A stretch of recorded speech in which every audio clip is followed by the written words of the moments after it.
Hello everyone, welcome to our lecture on the effects of contact or interactions on Native Americans. This will be on Key Concept 2.2. So go ahead and pause it and take a look at the key concepts, kind of familiarize yourself with what the College Board wants you to learn. But in a nutshell, pretty much wants you to know what impact does interaction have on Native Americans. So socially, economically, and those things. So like I said, pause it, read it, and then we'll get going. So here's a nice little graphic organizer here that kind of shows us what we'll be talking about today. All right, so we want to focus on pretty much four major areas, all right, as far as the effects of interaction on Native Americans. Okay, effect number one that we'll be talking about is extermination in some cases and removal from their native lands, and we'll highlight this with the Pequot War and King Philip's War. Another major impact on Native Americans is an increase in intertribal warfare. And then we'll also look at the slave trade that was created during this time. Another effect is disease. And then the final effect that we'll look at is cultural imperialism. Okay, so those are the things that we'll be talking about today. So the first thing we're going to talk about as far as an effect on the Native Americans is extermination or removal from their native homelands. Okay, and so one of the things that we'll be looking at today is the Pequot War. Okay, so the Pequot War takes place, and actually this is kind of the foundation for Thanksgiving, actually. But what we know is that when the Puritans do land in Plymouth and the Plymouth Colonies and Massachusetts Bay Colonies, there's obviously many Native Americans living there. Now, they have been devastated by disease, but they still are there. And what we see happening early on is that there are some Native American tribes that are basically competing with other Native American tribes. And we see that the Puritans are actually enlisted as allies of certain Native American tribes to attack the Pequot, which is the dominant Native American tribe, in the region. And so the Puritans are basically drawn into this conflict, okay? They participate in this conflict, and they participate in a pretty significant massacre known as the Mystic Massacre, where the Puritans and their Native American allies pretty much surround a Pequot village, and they massacre everyone for the most part that's in there. I think only a handful of people are able to escape. All the warriors in the Pequot tribe at this time were out on a raiding party, so they were not there. And so we see 600 to 700 Pequot women, children, and old men are killed. Now, the Native American allies of the Puritans are somewhat shocked at this type of warfare because this type of warfare is unusual in the Americas at this time. But the Europeans play for keeps, and they are all about, like I said, winning and basically destroying all, whereas most Native American wars don't go all out like that. The Pequot, as a consequence of this war, are for the most part destroyed completely. Any survivors of the Pequot tribe are enslaved, and so for the most part they are pretty much exterminated from the face of the earth. They're gone. Okay, they're completely destroyed in this war by the Puritans and their Native American allies. So here's just an example of the Pequot tribe, like I said, being utterly destroyed by the Puritans and their Native American allies. Another great example of, an effect on Native Americans due to interaction with the Europeans is King Philip's War. One of the things we have to understand is that the British colonies especially are agricultural communities, meaning that they need lots of land. And as their colonies in New England specifically grow, and to the Chesapeake for that matter as well, they're going to need more land, and they're going to push further west. And as they push further west, they're going to basically infringe on Native American land. Okay, and so what we see happening in King Philip's War is we see New England's Native Americans, not all of them, but a significant chunk of them, are incredibly weakened by disease that has inflicted them throughout the 17th century, and they pretty much unite, and they're basically going to try to throw out the English. Okay, get rid of all these Puritans. It's basically a war of extermination. It's a war for who is going to control New England. It's an incredibly bloody war. In fact, proportionally, it's the bloodiest war in American history. Um, not obviously in raw numbers, but we see about 8% of the adult population of New England is killed. Of the 52 Puritan towns, or I'm sorry, 52 Puritan towns are attacked, and 12 are destroyed. So it is an incredibly bloody conflict. The war ends, obviously, with the New England victory. Obviously, Native Americans are defeated. The leader, King Philip, who's also, his Indian name is Metacom, um, he's actually beheaded and drawn and quartered. And his head is actually put on display for roughly 20 years in the Plymouth Colony. Now, the effect of this war, obviously, is that Native American power in New England is forever broken. Okay, the survivors are either enslaved or they're basically scattered, into smaller communities, or they flee further west. But for the most part, this is kind of the end of Native American resistance, or even a presence for that matter, in New England. Remember, one of the things that's unique about the English colonies is there really is no commingling between the English and Native Americans, where we see a lot of, intermarriage taking place in the Dutch colonies, in the Spanish colonies, and even the French colonies. We see a lot more cultural tolerance. But in the English colonies, we see a lot of, just get out of here. Many more wars of extermination and removal taking place, in these English colonies. So let's move on to our second effect of interaction on Native Americans, and that is the increased intertribal warfare that takes place as a result of European and Native American contact. Okay? So like I said, on top of diseases, on top of wars, we also see Native Americans beginning to fight one another much more frequently. Now, it's important to note that this whole utopian view of Native Americans that some people have, that before Columbus and the Americans came, that is utterly false. Okay, Native Americans, like all humans, they fought each other. Okay, there was conflict, there was wars, there was evil people, all that stuff. Okay, they're not like special in that sense.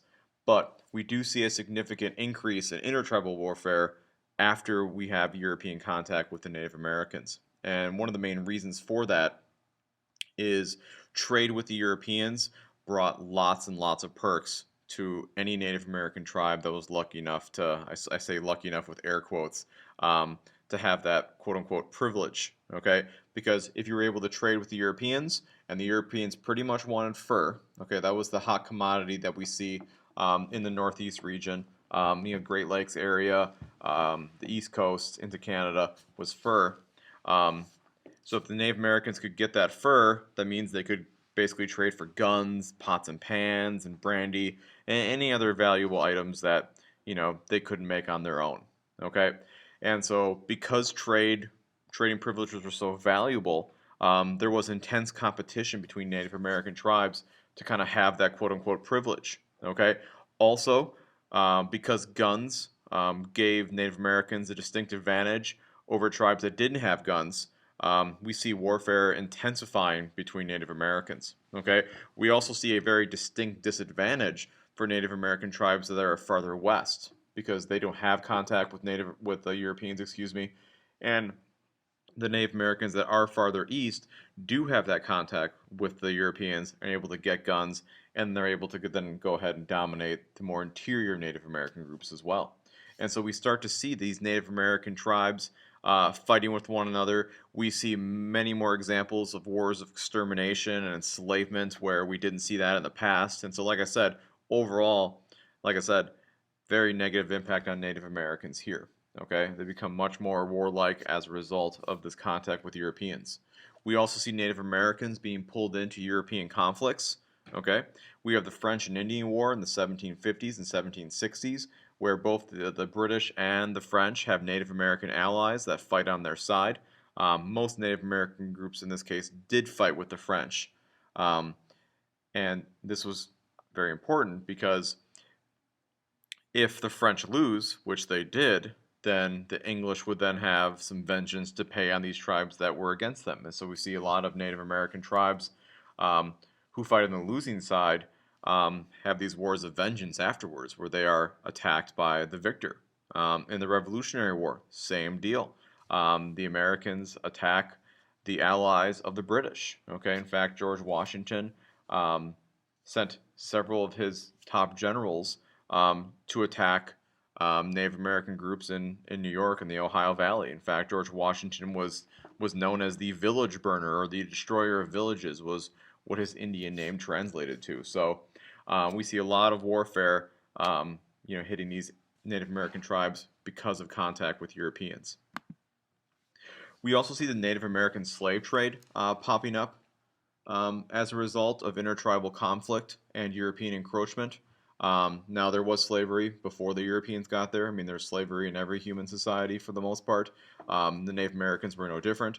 But we do see an increase in the Native American slave trade throughout the 16th and 17th, 17th and 18th centuries.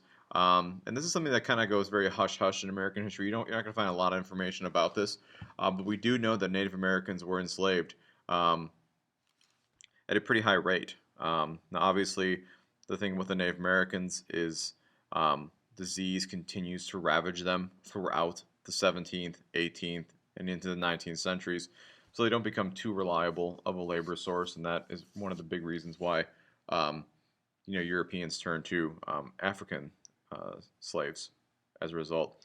But if we look at some of the data here on this slide, we see in South Carolina, for instance, in 1708, population is still obviously very small, but we see the majority of people in South Carolina are people that are enslaved. Obviously, the majority of them are Africans, but we do see a significant population of Indian slaves. And we know that at the height of the Native American slave trade, South Carolina shipped out as many as 10,000 Native Americans to the Caribbean every single year during this period. And eventually, like I said, it does slow down and eventually end. But during its height, there are a lot of Native Americans that are enslaved, either by Europeans or by other Native American groups, and they are then sent, away to the Caribbean and other parts of America. In fact, there were Native American slaves as far north as Massachusetts and Rhode Island and New York. There was Native American slaves everywhere. It was commonplace during this time. So another nasty effect of interaction with Native Americans and Europeans. The next one we're going to talk about is disease, and I think we've talked a lot about this. This was part of your summer assignment, but we know that diseases just absolutely ravage Native American populations. Okay, we see in 1617 to 1620, we see a horrendous epidemic that hits New England Native Americans. It is thought that English fishermen or some European fishermen unknowingly spread a combination of diseases, whether it's bubonic plague, influenza, smallpox, chickenpox, or viral hepatitis. But we know that these diseases in a 3-year period wipe out roughly 90 to 96% of the Native Americans in that population. Okay, obviously the effects of these epidemics, on Native Americans is horrendous. We see abandoned villages. We see survivors fleeing their villages, going further inland, unintentionally spreading the disease to some of these interior tribes.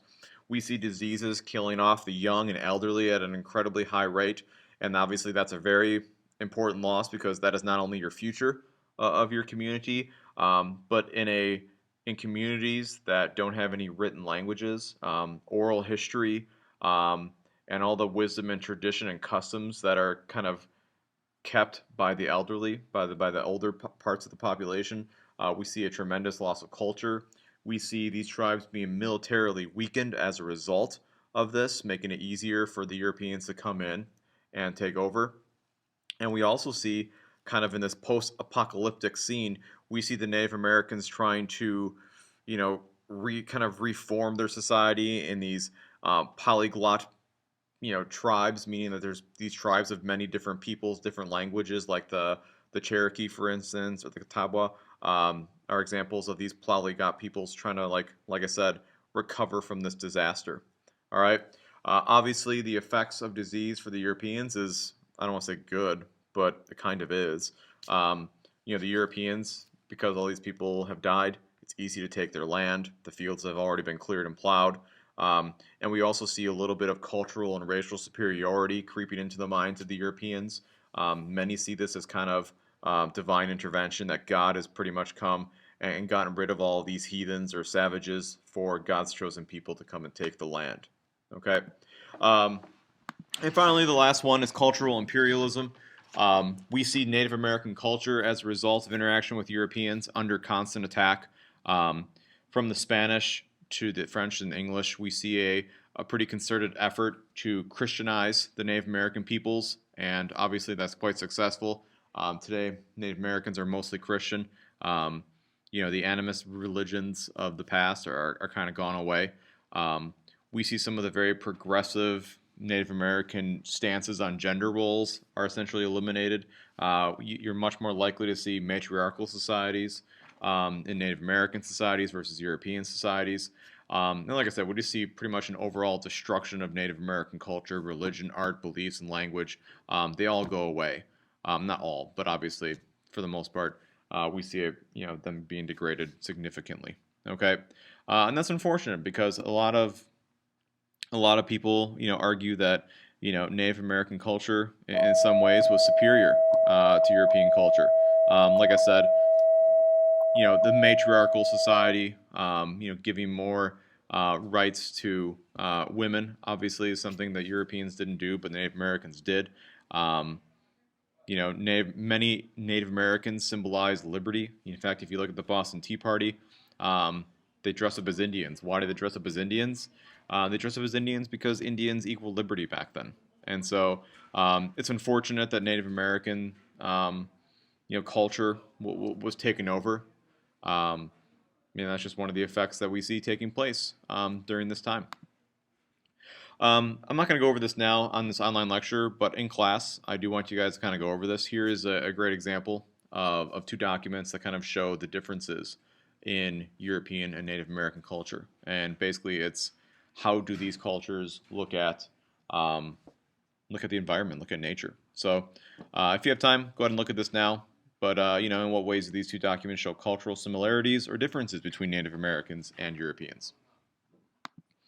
Alrighty, so that's it for today. So hopefully this graphic organizer kind of sums up, what exactly we were trying to talk about today. But the overall message, obviously, is that interactions between Native Americans and Europeans have incredible social and economic effects on both groups.